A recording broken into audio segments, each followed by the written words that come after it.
आझाद मैदानावर मोर्चेकऱ्यांनी मराठा समाजाच्या नेत्यांना अर्थात खासदार संभाजीराजे आणि काँग्रेस आमदार नितेश राणे यांना जवळपास अर्धा तास रोखून धरलं होतं आणि त्यांच्यावर प्रश्नांची सरबत्ती केली होती। यावेळी मोर्चेकऱ्यांची नेमकी काय भावना होती, त्यांची काय भूमिका होती हे जाणून घेतले आमचे प्रतिनिधी देवेंद्र कोल्हटकर यांनी।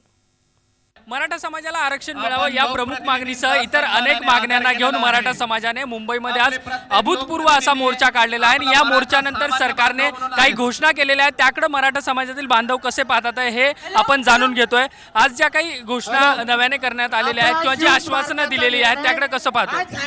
आज 9 ऑगस्ट रोजी मराठा समाजाचा खूप मोठा मोर्चा मुंबईत दाखल झालेला आहे। खूप मराठी बांधव पूर्ण महाराष्ट्रातून मुंबईत दाखल झाले।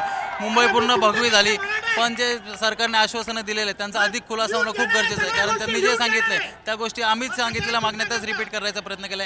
जे काय मागण्या होत्या त्या पूर्णपणे देण्याचा प्रयत्न केलेला नाही सरकारने। समाधान म्हणाल तर सर्व प्रमाणात आमचं समाधान झालेलं नाही। काही गोष्टी ज्या मान्य केल्या गेल्या आहेत त्या काहीच गोष्टी आहेत, काही गोष्टी अजून अपवादात आहेत। अजून अट्रॉसिटी जो कायदा होता, अट्रॉसिटी कायदा, त्याच्यामध्ये जो डायरेक्ट ऍक्शन होत होती सर्वसामान्य माझ्या मराठा बांधवांवर, त्याच्या माध्यमातून मध्ये कुठे ना कुठे एक समितीची एक माध्यम आली। अट्रॉसिटी दाखल होण्याच्या आधी ती समितीवर त्या गोष्टी आधी विचार विनिमय होईल, त्यानंतर अट्रॉसिटी दाखल केला जाईल।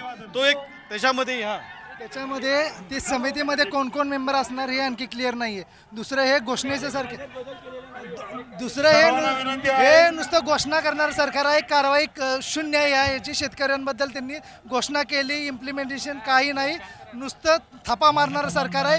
ज्याप्रमाणे आरक्षण असेल, त्याच्यानंतर कर्जमाफी वगैरे जे असेल, हे फक्त आतापर्यंत आपण तुम्हाला मिळणार आहे, देणार आहोत हीच भाषा आज केलेली आहे। पूर्णपणे तुम्हाला दिलेलं आहे, लेखी उत्तर नाही आणि त्यांच्या बोलण्यातही पूर्णपणे स्पष्टीकरण नाही। हे पूर्णपणे फसवेगिरी आहे। याच्यावरती विश्वास न ठेवता मराठा बांधवांनी आपला जो लढा आहे हा पुढे हात चालू ठेवावा। झी 24 तास रहा एक पाऊल पुढे।